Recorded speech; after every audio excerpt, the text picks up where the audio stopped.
Allez, on se retrouve. Nouveau format, nouveau setup, nouvelle lumière, nouveau tout. On a tout changé.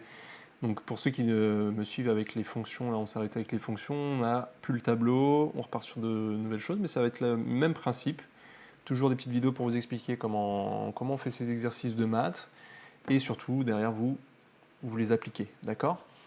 Donc aujourd'hui on parle de proportionnalité. Okay, on a un premier sujet qui nous dit est-ce que ça c'est une proportionnalité? Donc est-ce qu'on se retrouve dans une situation de proportionnalité plus précisément, et ici avec un tableau. Donc première compétence, on va parler juste avec les tableaux. Deuxième compétence, vous verrez, on fera avec les courbes. Est-ce qu'une courbe est une situation, voilà, tel cas, plein de cas particuliers.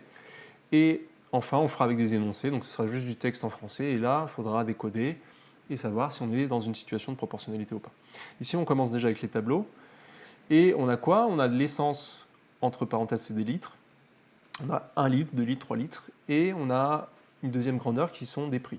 Généralement, ça va être ça, hein, la plupart des cas, mais ça va être soit des choses liées à l'économie, hein, donc combien il faut payer à la fin, ou ça peut être des choses physiques, donc des kilomètres heure, ça peut être des volumes, des masses volumiques, des températures, etc. Donc c'est souvent, voilà, c'est à peu près, donc ça va être souvent des choses concrètes, quoi. La plupart du temps, avec les maths, on regarde juste les nombres. Ici, on va quand même associer deux grandeurs entre elles, donc on va sortir un peu en dehors du cadre des maths. Donc, le prix, c'est 1,56, 3,12 ou 468 en fonction des nombres de litres, et on va répondre à cette question, qu'est-ce que la proportionnalité? Mais avant de répondre à ça, on va se regarder un petit peu une définition qu'on pourrait retrouver dans des cours, il nous dit que deux grandeurs sont proportionnelles entre elles quand on multiplie toujours par le même facteur, okay, le même nombre. Par exemple 2, si je multiplie, je prends une quantité d'une valeur, je multiplie par 2, ça me donne la quantité correspondante de la deuxième grandeur. Voilà, c'est proportionnel. Donc là, on est un peu perdu, hein, on ne sait pas de quoi on parle. On va plutôt se le représenter directement sous forme de tableau. J'ai une grandeur 1, première ligne, grandeur 2, deuxième ligne. Grandeur 1, là c'est très simple, hein, 1, 2, 3.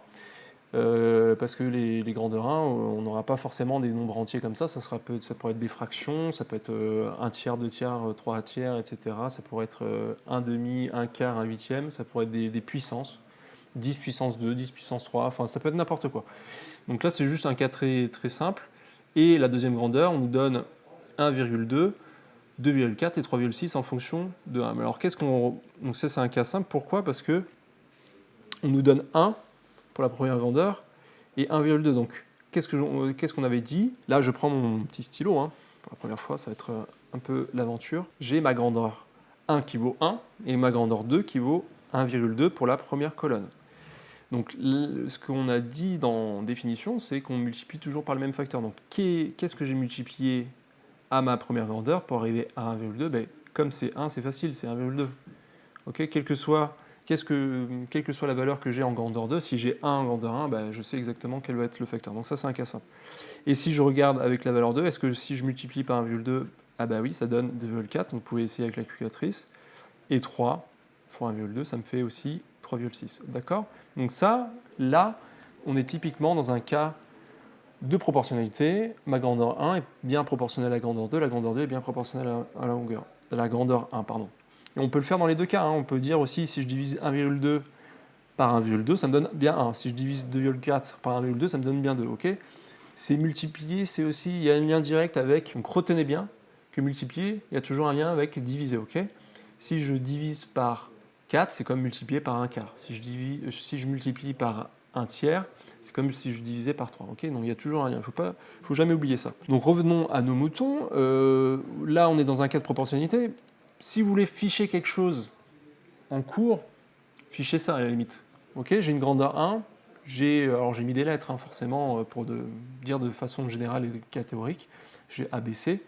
Pour passer à la grandeur 2, je multiplie toujours par la même chose. Donc là, j'ai mis A minuscule pour vous le représenter. Vous utilisez la lettre que vous voulez. Donc je multiplie à chaque fois par ma grandeur A. Donc dans la première colonne, c'est A, je l'ai multiplié par petit a, B, je l'ai multiplié par petit a, etc. Et ça, à l'infini, hein, on peut prendre toutes les valeurs que vous voulez. Ça sera toujours comme ça si on est dans une situation de proportionnalité. Pardon. Donc on en vient à notre petit sujet qui nous concerne aujourd'hui, qui est ce petit tableau. Est-ce que c'est une proportionnalité? Comment on rédige ça? Alors, Là, c'est facile, hein. On voit encore une fois qu'on a 1 en première grandeur. Donc la première grandeur, c'est l'essence, la deuxième grandeur, c'est le prix. Donc première grandeur, on a 1, donc on voit directement si on a 1,56. Si je multiplie 2 par 1,56, 3 par 1,56, et si j'obtiens les valeurs en prix, c'est égal à ça, pardon. Ben, on est directement dans une situation de proportionnalité. Moi, je vais vous donner un petit peu une rédaction si vous n'avez pas ce 1 qui apparaît. Si on a été commencé à 2 ou à 3 ou à 2,5, on aurait pu commencer à 3 septièmes, etc. C'est de raisonner en ratio. Donc là, je prends mon petit stylo encore une fois. Je vous le montre ici. Donc, et chaque colonne, je fais un ratio. Donc là, moi, je vais faire toujours la grandeur 2 sur la grandeur 1. Donc, mon prix au litre. OK, d'accord. Donc, si je prends... Donc là, je peux mettre même un petit numéro pour chaque colonne. J'ai 3 colonnes, donc je vais faire 1, 2... Excusez-moi, c'est pas encore parfait, hein, mon petite écriture sur ce petit tableur graphique. Donc voilà, je prends 1,56, donc je prends la grandeur 2 sur la grandeur 1. Donc c'est ça un ratio. Ça me fait quoi? Tout simplement, là on a 4 classique, c'est 1,56. Hein. On l'a directement. Donc si je prends 3,12, donc ça on peut... Allez, on s'affiche une petite calculatrice? Allez, allons-y. Bim! Alors, je prends 3, alors excusez-moi, je prends 3,12 divisé par 2, c'est exactement mon ratio de ma deuxième colonne, ça me donne 1,56. Et on peut le faire aller en suivant 4,68 sur 2, ça me donne, eh oui, oui, je suis bête. Je la refais, 4,68, c'était bien évidemment sur 3. Donc ça me donne aussi 1,56. Yes. Là, on peut conclure directement. Donc je reviens juste sur ma petite rédaction. Donc on pourrait le noter effectivement si j'arrive sur la bonne page. Ici, hop. Donc là, on a 1,56. Donc là, vous faites la rédaction. Bon, allez, je la fais. 4,68. J'écris très mal. Hein. Pas bien. 1,56. Et là, vous pouvez conclure. Oui. Faites une phrase, bien évidemment, moi je suis un petit peu dans le speed.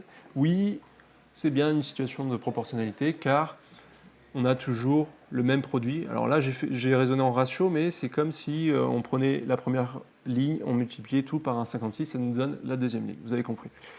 Donc là, il y a un lien direct avec les fonctions, on verra ça plutôt peut-être avec les courbes. Donc on verra ça peut-être ouais, je pense qu'on verra ça. Ou peut-être dans un prochain tableau, on va faire 2-3 vidéos encore. On va montrer d'autres cas plus compliqués, hein, bien sûr, avec peut-être des décimales ou des centaines, voilà, des trucs un peu plus compliqués où on ne retrouve pas directement le prix à l'unité, par exemple comme ici, mais plutôt, voilà, on va essayer de faire la méthodologie, en tout cas avec le ratio, sera plus pertinente. Et à chaque fois, retrouver par quoi j'ai multiplié. OK? Voilà, pas plus compliqué que ça.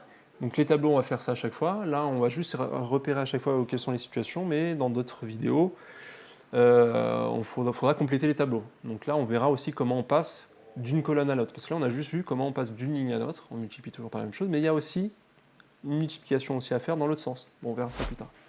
Allez, à vous de jouer et faites les exercices, les gars. Là, on regarde des vidéos, c'est bien, c'est cool, mais il faut faire les exercices. Allez, à plus.